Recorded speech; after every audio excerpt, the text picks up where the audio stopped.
Vice President JD Vance has not announced whether he will run for president in 2028, but a lot of people are wondering. In an interview with Robert Costa for CBS Sunday Morning, Vance hinted that he is confident he would win a key endorsement. So let's bring in CBS Sunday Morning national correspondent Robert Costa. Bob, you spoke to the VP about this burning question. What did he say?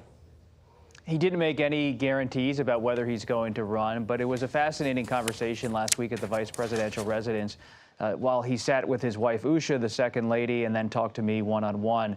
It's evident that he is going to make a decision about his 2028 plans sometime after the midterm elections in November. He is not set on running for the Republican nomination yet at this point, but it's clear he believes he has a rapport with President Trump. But like so many ambitious Republicans, he's being careful, even as vice president, in leaning too hard into some kind of expectation or assumption he would have that endorsement. But he believes the president is, in his words, quote, very supportive as the vice president moves closer to a decision.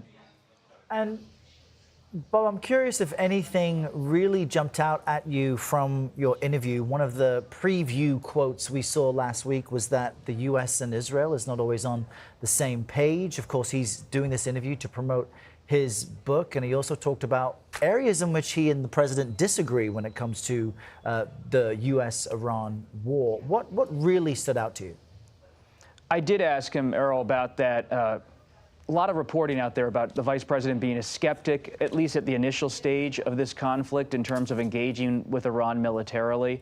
He has, of course, become the biggest advocate for the president's position as the president's vice president. But I said to him, as someone who has his own views, like any human being, as any political leader, were you more of a skeptic? And he is someone who's forged by his age, his generation. He served in uniform in the Marine Corps over the past 20 years, earlier in his life. During those wars in the Middle East, during the Bush administration. And so he is someone who has seen this kind of experience that definitely shapes his foreign policy worldview. So he's not necessarily what one would call a hawk in terms of being more inclined toward military intervention. But he's also someone who's willing to work with all of the hawks of the administration to get the president's job done. So he's having a lot of nuance in terms of how he navigates his own views versus how he navigates the policy of the administration. Really insightful chat, Bob Costa, with all of it. Thank you for that. There's a 14-minute extended interview on YouTube folks can watch, and you can see it also on CBS Sunday Morning and at cbsnews.com and over on the Paramount Plus app.